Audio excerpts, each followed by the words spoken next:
Okay, students. Uh, this was asked by as a doubt by one of the students from grade 9, your class itself.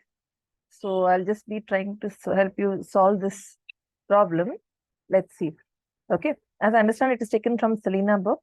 The problem was this. I was told to solve 20 and 21. So I will solve the 20th one now first, then the 21st one. Okay.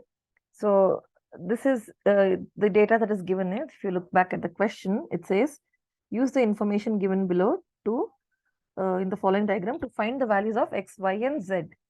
So you see DC and AB, there are two parallel lines, opposite sides, no? And two arrow marks, and likewise AD and DC. So what does it tell you?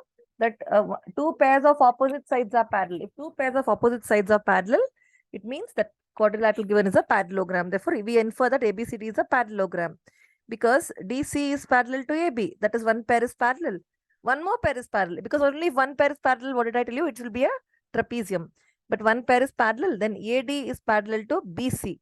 So both the pairs are parallel, and therefore we can infer that it is a parallelogram. And we can apply the properties of parallelogram. So if you look at the figure, I can easily find out one thing. I told you always apply the SAT technique, right? SAT analysis, sides, angles, diagonals. If I look at sides, let me look at sides first.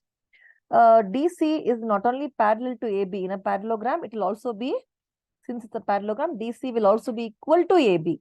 Okay, DC will be equal to AB. So DC is what? What is DC? 3x plus 14. What is AB? 2x plus 25, isn't it? So I can equate the, and I can transpose 2x to the left hand side from the right hand side. 3x minus 2x, and over the side I get 25 minus 14. So what is it? 3x minus 2x is x. X is equal to 11. So you're getting the value of x is equal to 11. 3x plus 14 is equal to 2x plus 25. And you will get this, okay? This you will be getting this 25 minus 14. So which is 11. So x value is known using SAT technique. Now you go back to the figure. You can see that, right? See DC, see the trail? It's a Z formation, right? And then you have 24, isn't it? Your y plus 9 is this. You can see that y plus 9 is here, isn't it? Z formation, parallel. So interior alternate angles. So that CA, you can see, in the figure CA, this is B, of course. That CA is acting like a transversal. I'll just write it down here. That same thing. See, you have your CA, and then you have the D, that is there. And then you have this B here, the parallel. So therefore, interior alternate angles will be equal. This is what it is given as y plus 9, isn't it? Y plus 9, and this is 24. So in a since AC is like the transversal, and you have your DC parallel to AB, we can apply the properties of parallel lines here. Yeah, we can say that y plus 9 is equal to 24. Why? Interior alternate angles are equal. Y is equal to 24 minus 9. 24 minus 9 will be 15. By the way, I just forgot to mention that since x is, you can say centimeters, units will be centimeters only. X is 3x plus 14, if at all. You don't need required in the previous sum. 3x, 11 3 is 33. They ask you what is DC. 11 3 is 33 plus 14, right? So in the DC will be 30. They have not asked. I just thought that in case they ask, you will be able to write like this. So the value of x is 11, 4, 5, 6, 7, 3 plus 1, 4, 47 centimeters. Okay, that's the side. But now coming back to this, because sometimes when they give you in degrees and angles, you have to report it in that particular units. Here it's 24 degrees. So y will be what? 15 degrees. 15 degrees plus 9 degrees. Okay. So this angle will be equal to this angle. Interior alternate angles. You should mention the reason. Interior alternate angles. Then moving on. So again, I'll be applying the anal A technique itself, because now that I have, I know what is y plus 9. Y plus 9 is equal to 24, isn't it? So what I can do is, I can find out the entire angle A. See here, I put a red mark. What is that? 3y plus 5 plus 24. Okay, why I will tell you. So we'll say angle A is 3y plus 5. That is that one part of it along the diagonal. And the other part is 24 plus 24. 3y plus y plus 24. 15, 3y is 15, no? So I put in that value. 3 15s are, or 15 into 3 is 45 plus 5 plus 24. 45 plus 5 is how much? 50. 50 plus 24 is 74. So angle A is 74 degrees, of course. So your angle A is 74 degrees. But remember, angle A and angle B, in this case, angle B is equal to Z, right? See the figure marked in red. Angle A and angle B, adjacent angles of a parallelogram, they will be supplementary. They will add up to 180, isn't it? So angle A plus angle B is mentioned as Z, that is equal to 180.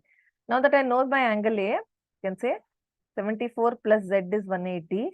Therefore, Z is equal to 180 minus 70 minus 4. 180 minus 70 is 110. 110 minus 4, isn't it? So that will be 106 degrees. That will be angle Z, or if you want to mention it like this. Z is 104 degrees. So this is about SAT technique. So in the first place, you have to find out y. If your y value is wrong, then your other things will go wrong, because that solution of y that you get in the first step is related to the next step, isn't it? Okay, that is one way of, that is one way of going about it. So we have used the properties of interior alternate angles, okay, and we also use that adjacent angles are supplementary, and also we have used the property that opposite sides are parallel. That is to infer it's a parallelogram, and opposite, once it's a parallelogram, we know that the opposite sides will be equal. That's why we could say that x is equal to 11. Okay, so moving on to the next one, which is the 21st sum. This is given here. The following figure is a rectangle. I'll go to the question here. I've stripped it and put it here.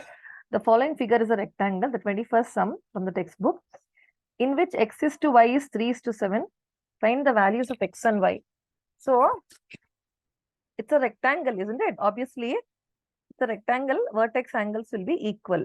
Okay, so you can say in the triangle, we have x plus y plus 90 is equal to 180. That is when you sum up all the angles of a triangle. If you want, you can give a name.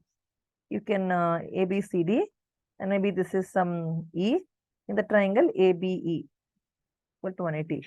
And before that, you can also put a statement telling angle C is equal to 90, because vertex angle of a rectangle, okay, in a rectangle. So if it's an MCQ, you just have to use analysis. You don't even have to write any step, because you're proving to your examiner. You're just like you are just analyzing and giving the final answer to your examiner. Okay. Here, since if it's a subjective, you have to show some working and mention that angles of a rectangle. You're not writing long statements, just writing short step. It's a rectangle. Vertex angle is 90. So coming back to the triangle, x plus y plus 90 is equal to 180. Okay. So what is x plus y? X plus y is equal to 180 minus 90. X plus y is equal to 90. I had solved, I remember solving this sum in class, a similar type, but it's okay. It's asked as a doubt, and so I'm solving it for the student. So you can say x is equal, and also look at this piece of information. X is to y is 3 is to 7. Okay. So you can say let x is equal to 3a, let y equal to 7a. And you can say, get back to this, 3a plus 7a is equal to 90, giving me 10a is equal to 90. Or a is equal to 90 divided by 10, which is equal to 9. So when a is 9, what is x? X is 3 into 9, which is 27. Y is 7 into 9, which is 63. You can check. When you add them, you should get 90. X plus y is 90. And it's solved. It's just a verification, all that you have to solve. So this is how you, do sums which are in the ratio method. So the ratio is given, and you can solve by this algebra method. X is 3a, y is 7a, and proceed. So I hope I I was able to solve the doubts so far.